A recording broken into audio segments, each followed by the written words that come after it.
First off, let me say this. I love the fact that Phaedra is on Married to Medicine and back on Bravo full time. She is what we need. She is everything that we have been missing outside of Miss Lanithia Leaks and Miss Portia Williams. However, Quad coming up out of that casket will never sit right by me, and I don't care if it's for the show or not. But if y'all ready to talk about it, I am. Cue the music. Oh yes, bitches and hoes. I'm back. I drop a player like it's nothing, it ain't working out. Now no debate or for discussion, bitch, I'm walking out. My time is money, I ain't loving, let you toast it out. Flip my weave and walk it out. Look how I just bossed it out. Now come on, baby, why you bugging? We can't talk it out. I keeps it moving, I ain't tripping, lost another spouse. I'm just a boss, it's in my blood, no, I won't scream or shout. Grabbing my keys. What's up, y'all? It's your girl Voodoo Doll TV back with another review, and this is Married to Medicine season. I forgot, y'all. I don't even know why I be announcing it because I be forgetting 99% of the time. But all I know is we're gonna call this episode the repass. We're gonna call this episode the repass because I feel like there's a lot of things that they were trying to go ahead on and bury, but it didn't happen. So here we are down there at the repass. Now, first of all, Phaedra, when I tell you the theatrics and knowing how to come in with a scene, Phaedra is, I ain't gonna lie, top tier. Top two, and I don't know who number two. I'm gonna just say that. And I'm talking about the whole concept of this whole thing. Because there's no way any of you guys would, first of all, be mortuaries, or what do you call them? The people who run the morgue. You know what I mean? And then also, Phaedra convinced a live and well black woman to hop her crazy behind in the casket. And to me, I'm still gagging because I don't care if it was for shock value. I don't care if it was for, clicks and views. Girl, I'm not getting my behind in no casket. I don't care. I only plan to get in one time and one time only for one night only. One night only. You get what I'm saying? So the fact that she done buck quad crazy behind up to get in this casket is just still beyond me. Ultimately, she did it, and I think that for the show purposes, it landed the way that it was supposed to land. We were all hooked and we were all watching. But for the purposes that it was supposed to have for the girls, I think that fell flat. And ultimately, it made a good episode, but really, that's about it. I don't know. We could just go ahead on and head into the episode, child. Y'all grab your things. Let's get into it because this episode was a key. Let's go. Now, the episode opened up with the little short clips, and there was only two that really caught my eye and made me want to talk about it. And this first one was Allura being accepted to Florida State University, I believe. So shout out to Allura. She has grown to be a beautiful young lady. They say Heavenly was over there shedding a tear, and she told her mama, dry it up because I'm getting up out of here. As you should. So shout out to Allura for following her dreams and pursuing her college that she want to go to. Girl, don't listen to Heavenly. Heavenly crazy. She wanted to get away from her mammy. Go ahead on. And then the second scene was Dr. Jackie and Dr. Simone basically mocking who it was, the girl Sweet Tea, about, her being overwhelmed and all of that. And this is the irony, and this is where the catch-22 comes in for you, Dr. Simone. Ain't you over there mothering two grown men? Oh, I love Simone down to the ground, but this is a clear-cut case of black women being harder on black girls than they are on black boys. Now, I get it, Simone. You done gave your son a year to get his stuff together. But can we be reminded that Michael, is that the oldest one? Her oldest son, ain't he about 26? Ain't Sweet Tea in her 30s? I mean, that's what I thought. So if that's the case, then, ma'am, I love you down, Dr. Simone, but I gotta call you down to the red carpet, Fefet. You raising three grown men, like three blind mice. So you might want to tread light on making fun of Sweet Tea. At least she being taken care of by a man, and it ain't the other way around. No shade, Dr. Cecil. He ain't even no doctor. No shade, Cecil. Love y'all both. I think y'all the funniest. Let's move on. So now in the first scene, we got Quad. She's welcoming Dr. Heavenly, and who else it is? Phaedra. She's got Phaedra and Dr. Heavenly coming over. Now, she hasn't seen them, or she hasn't really been cool and seeing what's her name? Dr. Heavenly, you know, because she feels some type of way about Dr. Heavenly hanging out with Sweet Tea. But, you know, in my opinion, Quad always gone away from the girls. And when Quad was over there on the sister circle, Quad was over there acting like she didn't need the girls and she didn't need the show. Because I don't know if she thought the sister circle was something like The View or something. But it turns out there was no circle nor sisters, because here you are back on Married to Medicine. I just got to call it how it is. I got to call a thing and a spade a spade. But anyway, she's in her feelings about that. And is trying to say in her confessional that she felt some type of way about seeing the photo of Dr. Heavenly with Sweet Tea. Now, quiet, according to Dr. Heavenly, she said she had been sent you pictures of her and Sweet Tea. And I'm on Dr. Heavenly's side, heifer. If you don't deal with me, what's the problem, girl? We working. This is work. I done clocked in. I'm supposed to be on pictures with Sweet Tea. And then furthermore, Miss Quiet, if you is over this whole thing and you are done with all of this, why does everything, like, it seems like you get triggered. I know you don't act like it, but it seems like that's what it is, and I don't like it. Anyways, so the girls come in the house, and she's basically telling Dr. Heavenly that it's good to see her. She was happy that she came, and she couldn't believe that Dr. Heavenly was the happiest person to see her down there at the doggone event. Now, let me just say this. At the bridal shower, Dr. Heavenly wasn't that happy to see no quiet girl. Dr. Heavenly was being messy. Y'all know how she be doing that voice. How she be laughing and shit. Girl, Dr. Heavenly was being messy. And when she seen you, it was no different from the situation when Sheree seen Portia walking into Kenya's housewarming. Fat. It's the same thing. That woo-hoo-hoo-hoo, it was the same thing. It was all to be messy or whatever the case. But, you know, I believe Dr. Heavenly really do have a love for Quiet. She know that they the type of friends that they not going to be friends every day. They just, you know, whenever they friends. And that's just is what it is. Now, the girls sit down and Quiet wants to know how was the wedding. And I'm sitting here saying, why Quiet? Well, they was talking about how like the wedding was kind of low budget. Phaedra mentioned that she just couldn't take the drapes. She said the drapes was wrinkled, like as if you put, you know what I'm saying, some wet clothes in the dryer and the heat don't come on. You know what I'm saying? You know how it still come out a little damp and wrinkled? She said she didn't quite like that. She said, you know, I came, but I didn't get disinvited because I brought the preacher. Because, you know, Heavenly over there saying, I'm trying to figure out why I didn't get invited. But before that, Kwa made a comment talking about, oh, girl, they had this, they didn't have that. The ceremony was this, that, and the third. Oh, see, it was different for me because when I got married, we got married down at the Four Seasons. Quiet. Why? There's no competition.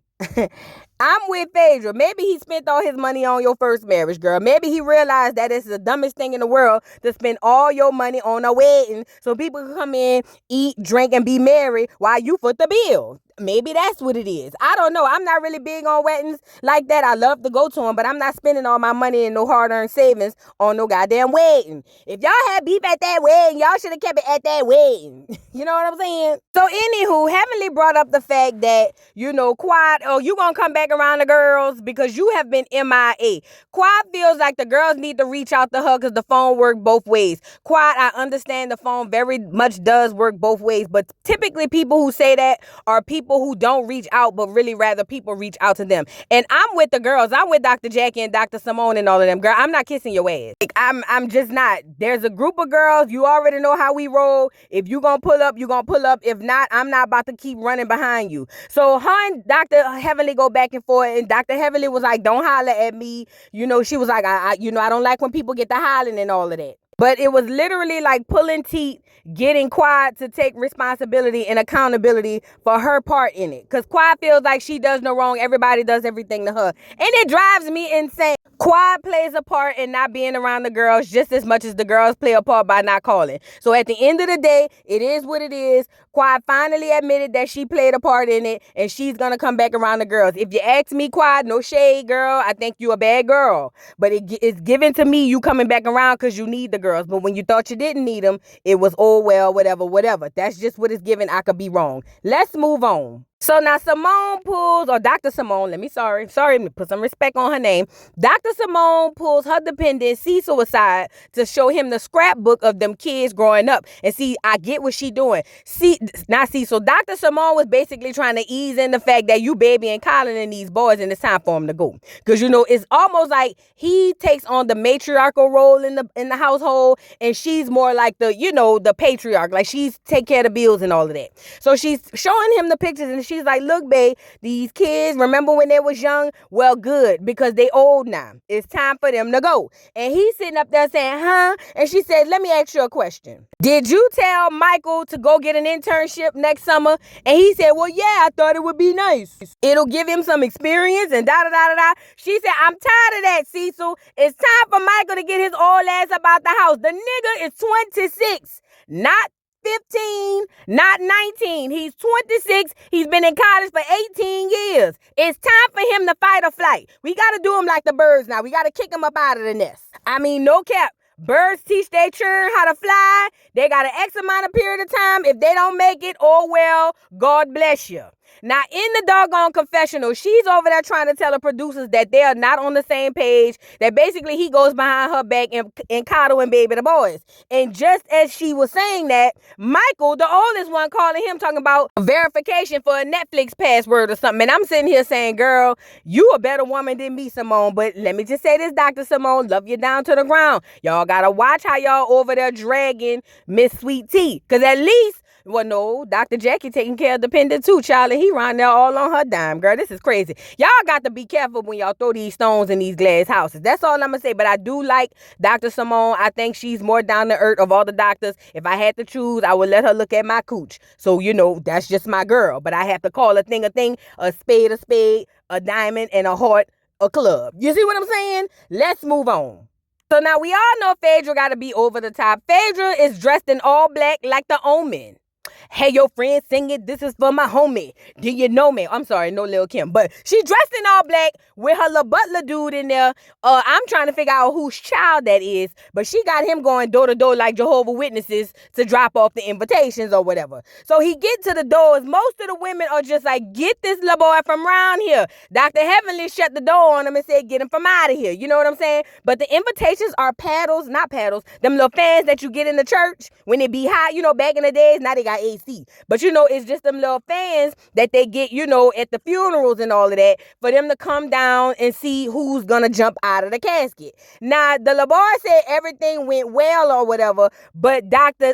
Jackie made a comment talking about Phaedra better be careful having this young boy come knocking on people's doors like that. Dr. Jackie, was you getting a little moist? That's what it was giving, Dr. Jackie. We all know Curtis ain't home. And I'm still trying to figure out where in the hell is Curtis. We is on episode, 5 or 6? Where's Curtis? We only seen him bouncing on them strippers. Dr. Jackie, come out of there and tell us what the hell's going on. Do we need to ride?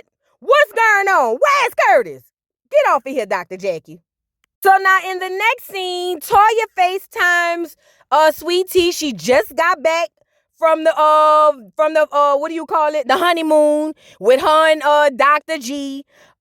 Sweet Tea said it was a time, but she's coming over to Toya house or whatever. Now Toya is over there with Dr. Simone, and they preparing, and she's telling Dr. Simone about her, honeymoon and all of that, and how she's really excited for Sweet Tea to come back, get some pampered, some relaxation. She got the people over there about to put some shit in their arms or something. I don't know what it was. Personally, I don't be taking all of that. Now here are the photos from the vacation with her and Dr. G, and you would think they was out there getting their groove on, but it turns out they wasn't. So when what's the girl name? Sweet Tea arrives, girl, I don't know why I be calling everybody a doctor on this show. Toya was like, well, girl, how was the trip? Like, what happened? And she was like, oh, I'm doing good. I'm jet lagged a little, but we had a good time. It's just that, we didn't have sex for the first 3 days. And I'm like, Dr. Simone, girl, what the hell is wrong with you?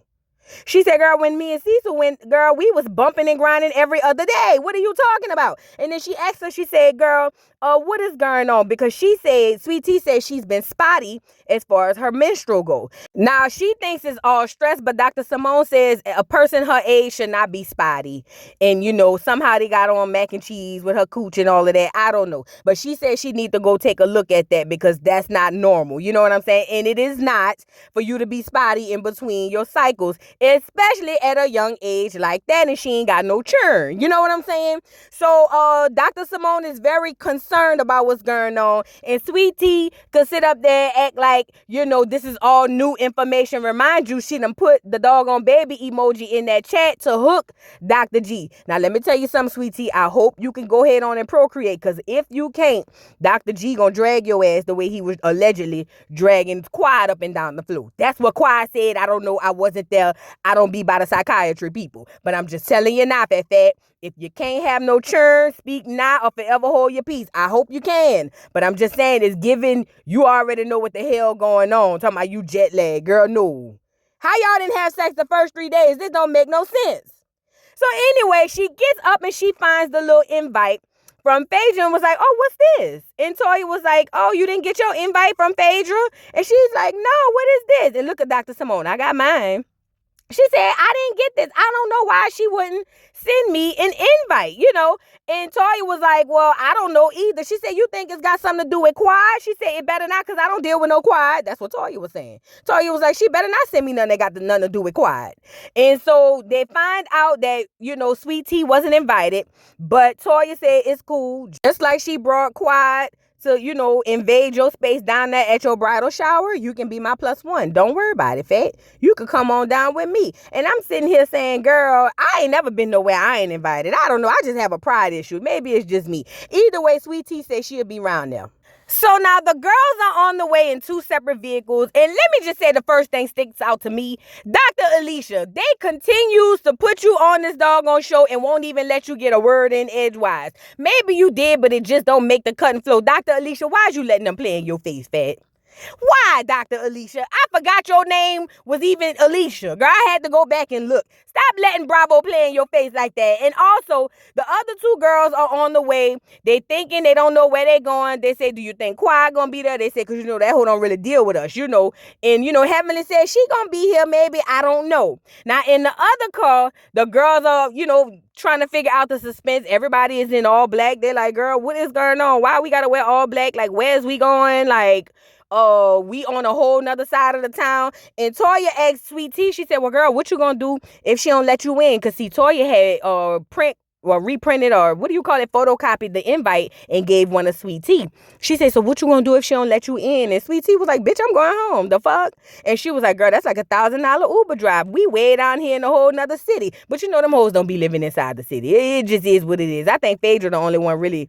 Does Phaedra live inside the city? I think so. But they fall out. That's all I know. And Sweet Tea said she ain't doing no trip and she going home. But I don't never want to be in a position where I got to figure out if I'm going to leave or stay. That's just me. Now, as they pull up, Dr. Jackie notices that they at a goddamn funeral home. And look at Dr. Alicia. Poor Dr. Alicia, girl. They got you back there looking like a doggone blow-up dog, girl. Anyway, she was like, why are we at a funeral home and what's going on?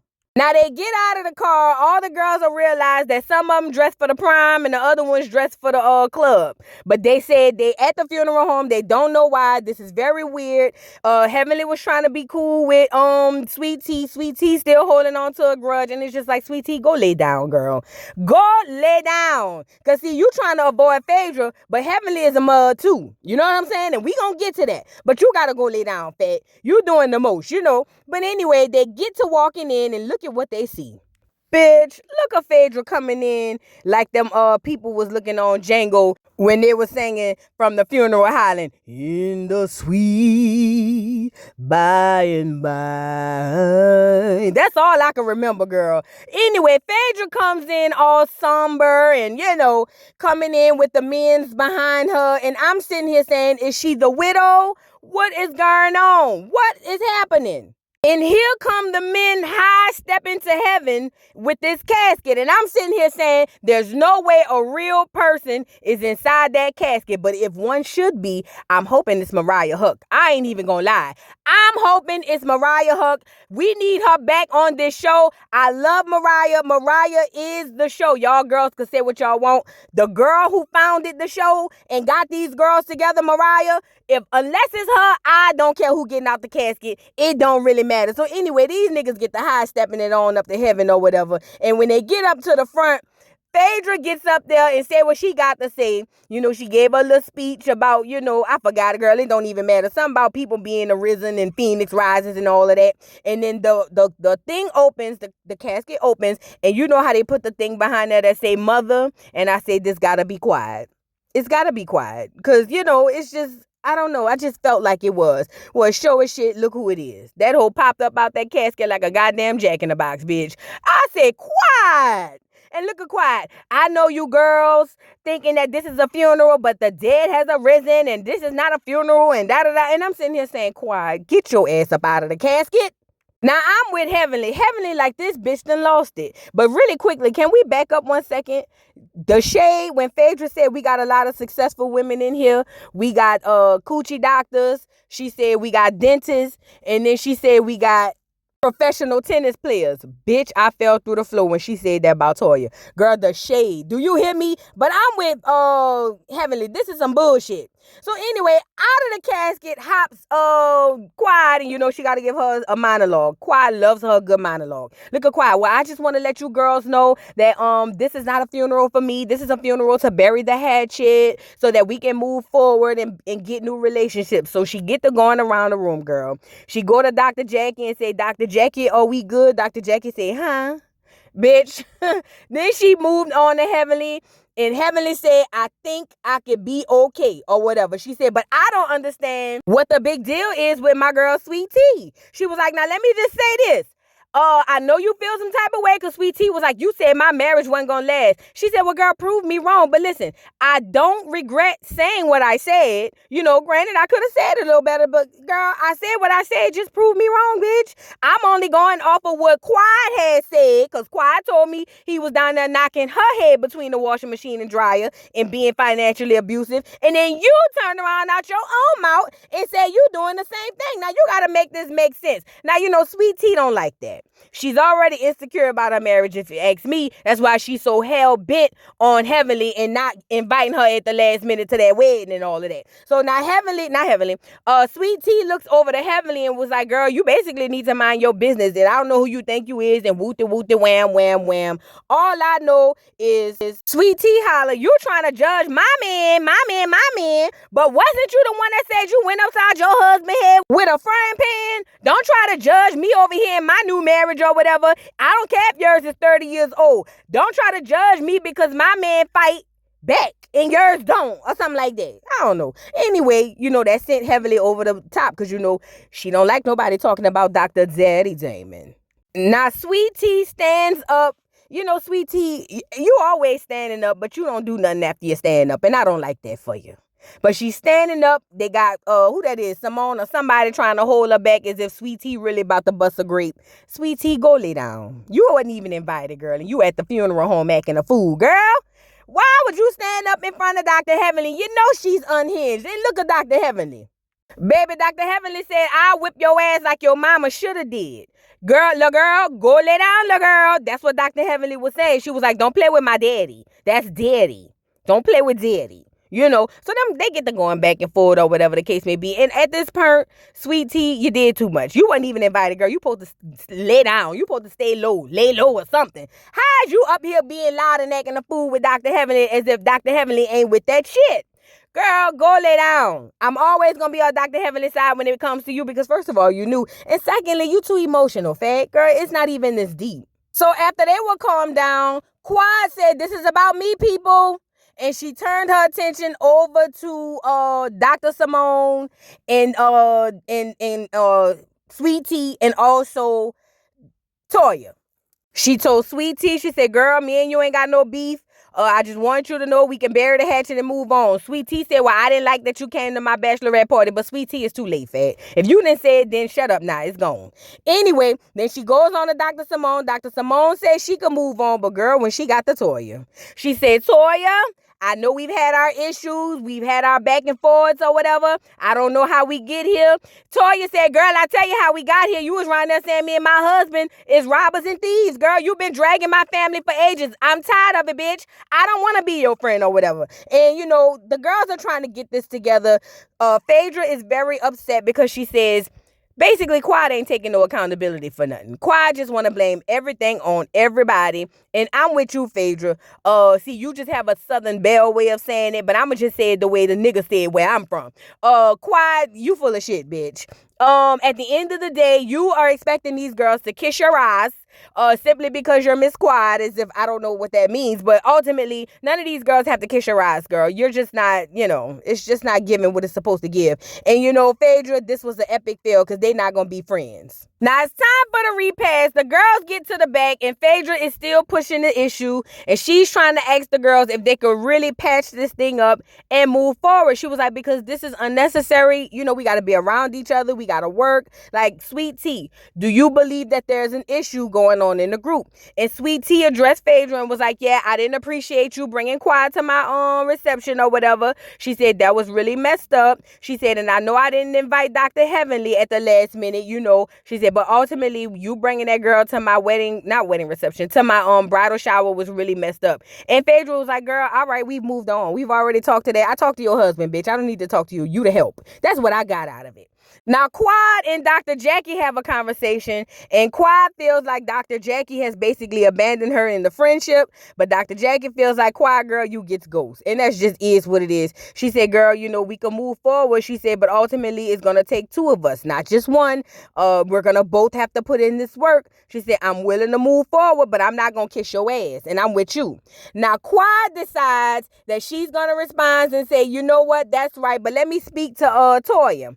So she goes to Toya and was like, Toya, I really want us to move forward. I really want us to fix this thing and patch this thing up. I don't really understand why we can just hold on and harbor all of these things. And Toya has a right to feel the way she feels. Toya said, you dragged my husband. You dragged my family. You said I was cheating around the neighborhood. And look at Quiet, because she always got a one up. Well, didn't you say I was sleeping with the contractor? She said, I said that after you had been dragging me and mine, bitch. Don't do that now. She said, bitch, keep a thing, call a spade, and keep it a buck. I only said that after you was dragging me and my family, bitch. And Quiet, you did get on there and say that you believe that girl had something to do with breaking in Anila and them house. You did do that. Ultimately, Toya don't want no parts. Quad is sitting up there acting like she's unbothered, but Quad knows that she's gonna have to be back cool with this girl in order for her to be in all of the scenes, because if Toya try to ice her out, it just is what it is. You're gonna get iced out. So I understand Toya feeling like, I don't want to be back friends with this bitch because she using me. That hoe just trying to use us, all of us, to get back in this whole good graces of the circle so that she can be filmed. Because remember, Toya had thrown how many situations that Quiet wasn't invited to? That's money out of her pocket. I'm just saying. Either way, none of the hoes got to resolve anything, if you ask me. The repass was a waste of goddamn time. Throw the whole funeral and the repass away. Quiet with that monologue. Don't nobody want to hear that shit. Quiet. You so over the top and dramatic, girl. I like you, but you over the top and dramatic, girl, and it gets to be tiring. The people say, girl, let's go. We don't want to deal with this. Get the driver back, girl. We already got to drive 3 hours to get home, girl. Get us out of here. Furthermore, I wouldn't have been back there eating in no funeral home. I don't know how y'all did it, girl. They got a body back there. Is you crazy? Anyway, y'all drop down in the comments and let me know what y'all think about this episode, because that was it, really. That was it, same old, same old. But I love the show. The show is amazing. I think this is so good for Bravo. This is what needed as far as a black reality show, because Real Housewives of Potomac and Real Housewives of Atlanta has completely gone under the ground. It's trash. Anyway, drop down in the comments. Don't forget to like, subscribe, hit the notification bell, follow me on all platforms, and I'll see y'all hoes later. Bye. Mr. Carroll, how you give the voodoo doll time to talk? I don't get no fucking time to talk. Who the voodoo doll is? The nigga you just had up here.